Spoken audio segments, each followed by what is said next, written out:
I'm sitting on a balcony in Miami, the warm evening breeze carrying the faint scent of ocean salt and grilled street food from below.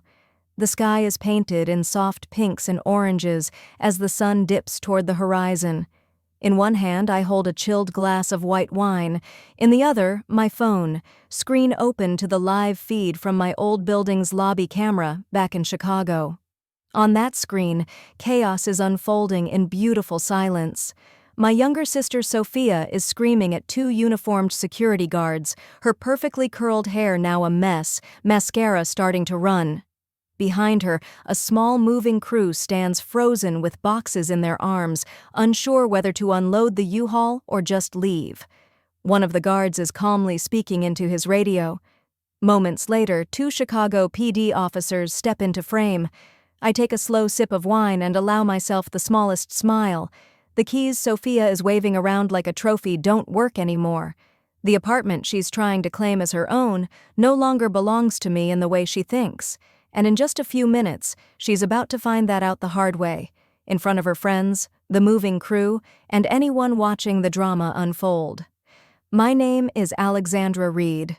I'm 28 years old, and for the last 10 years, I've worked myself to the bone to build something that was finally, truly mine. 10 years of night shifts, overnight buses, 4 hours of sleep if I was lucky, and meals cut from 3 a day to 2 just to save a few more dollars toward the down payment. My parents never celebrated any of it. To them, my success was never something to be proud of. It was just a convenient resource to redirect toward their favorite daughter. And today, that redirection finally backfired in the most public way possible. Let me take you back to how I got here, because this didn't happen by accident.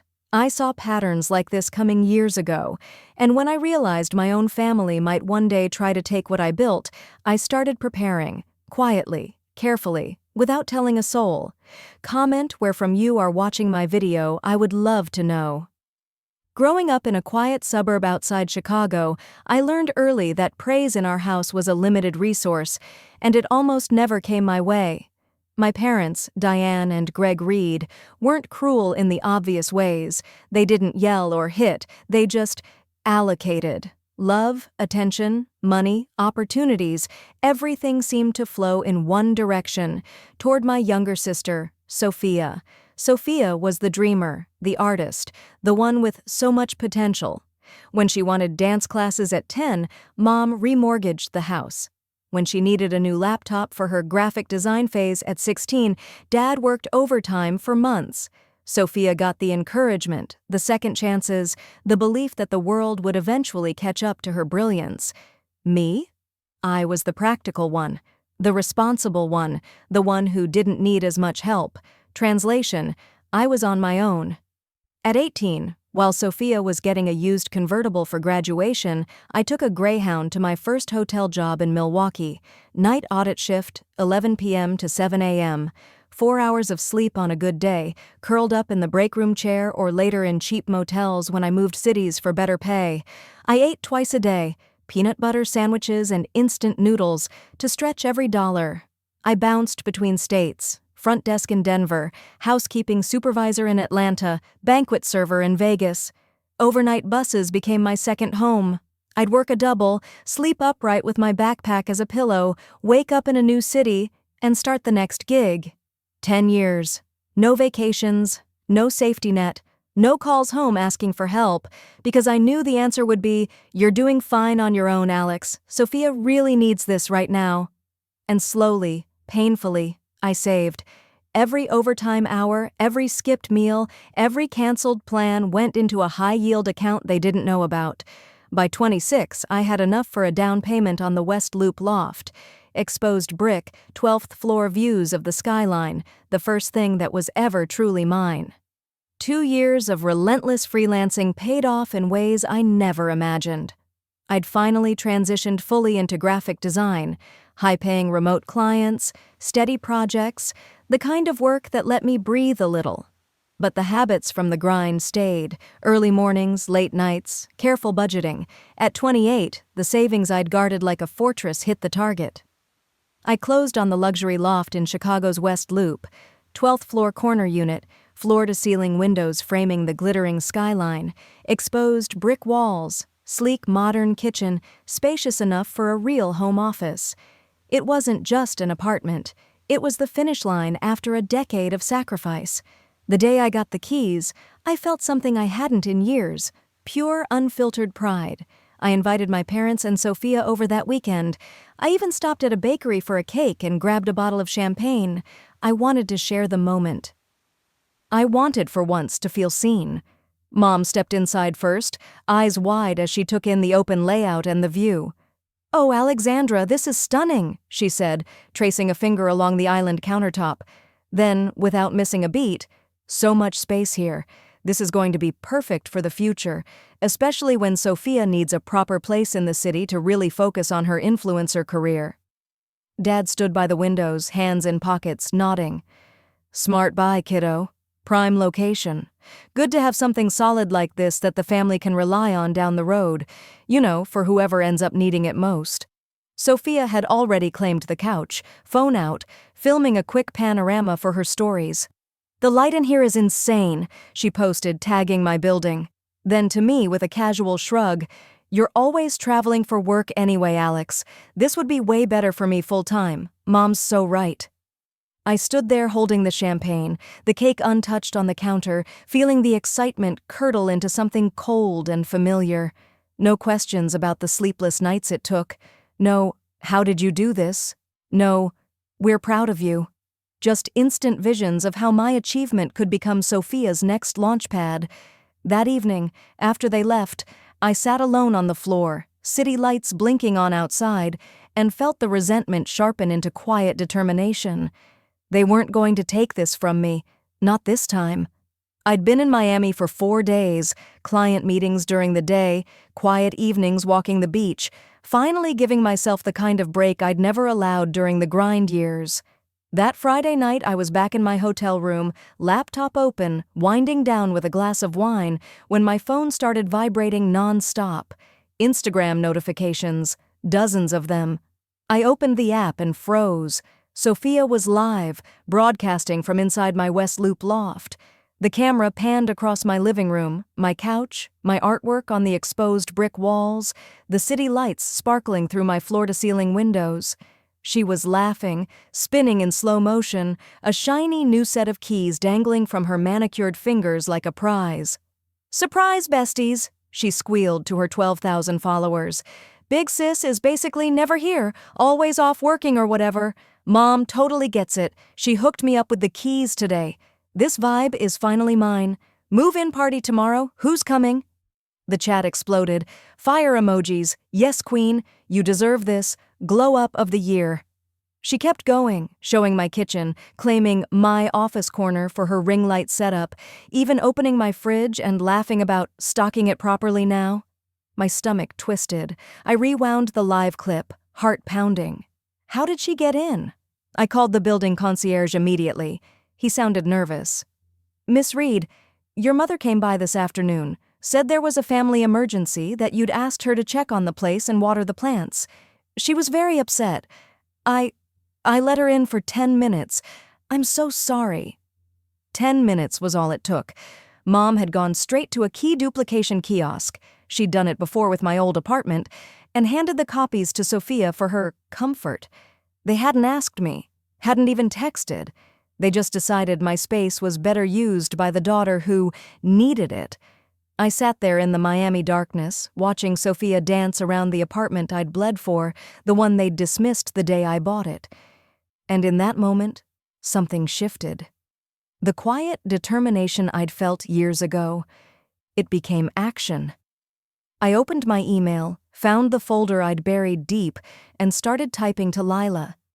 The plan I'd prepared for this exact kind of overreach, it was time.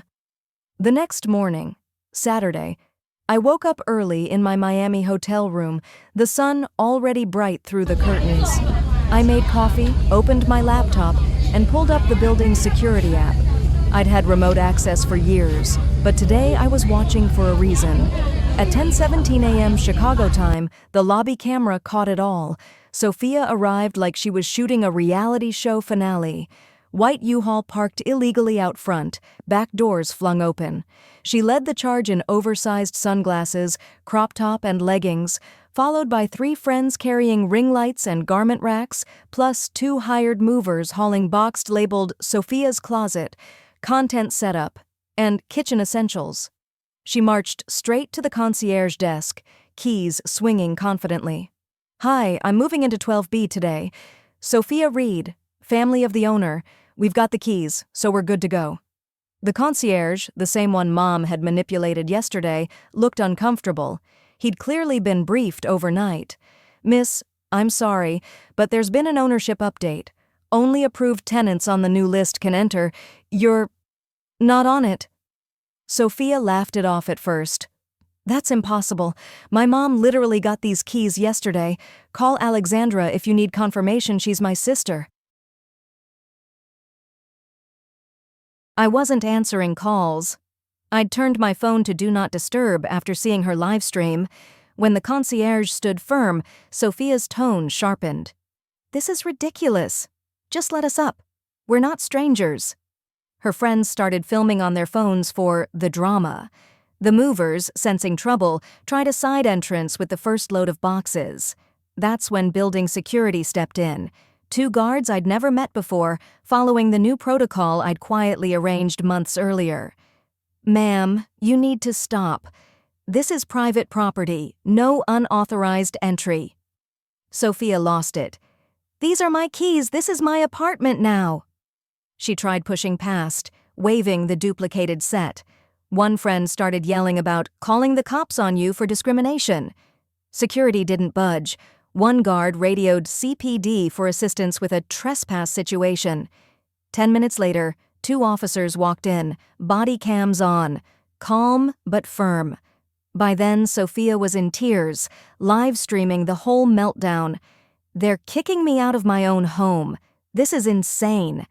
The officers checked IDs, reviewed the updated ownership documents the concierge provided, and confirmed, no access granted. They warned the group about trespassing and potential breaking and entering if they forced entry.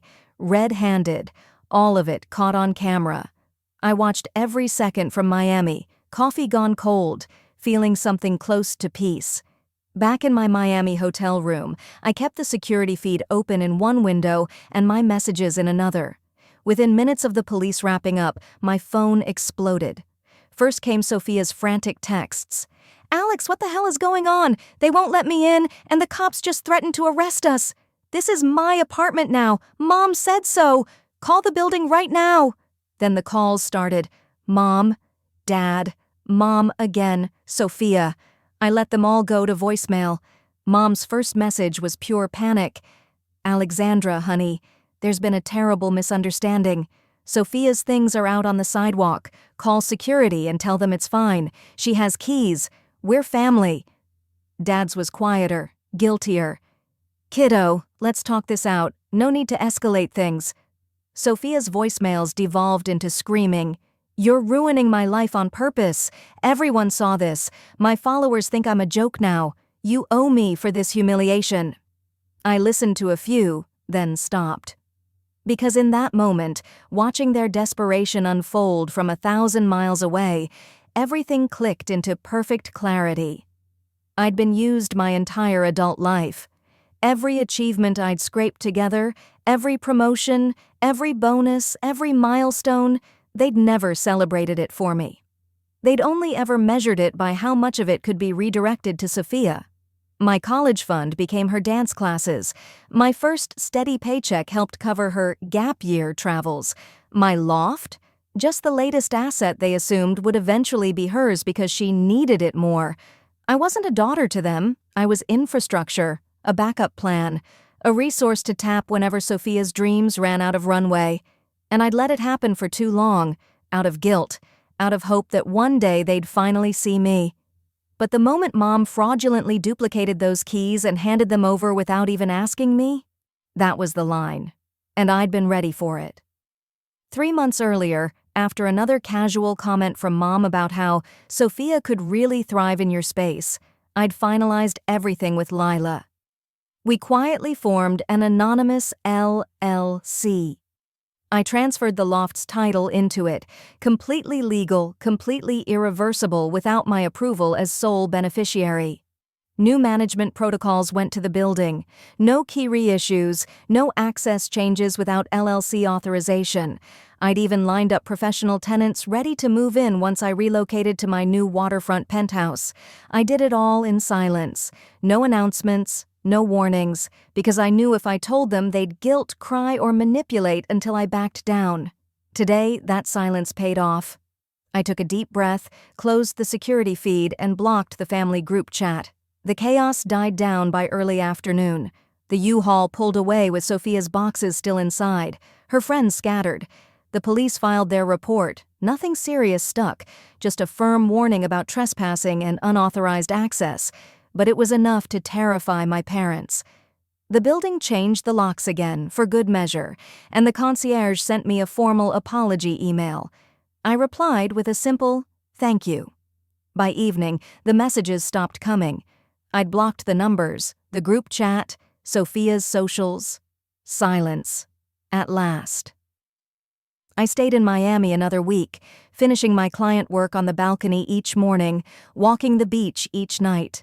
No guilt, no second guessing. For the first time in years, my phone wasn't a tether to their emergencies. When I flew back to Chicago, I didn't go to the loft. I went straight to my new waterfront studio penthouse, smaller, brighter, mine in a way the old place never fully felt after their comments. Professional tenants moved into the West Loop unit a few days later, a quiet young couple who pay rent on time and send polite holiday cards. The LLC handles everything, passive income, zero drama. I heard through a mutual cousin that Sophia ended up back on our parents' couch. Her influencer era stalled after the public humiliation. Mom and Dad stopped talking about family assets altogether. They haven't reached out since, not even on my birthday last month. And honestly, I'm okay with that.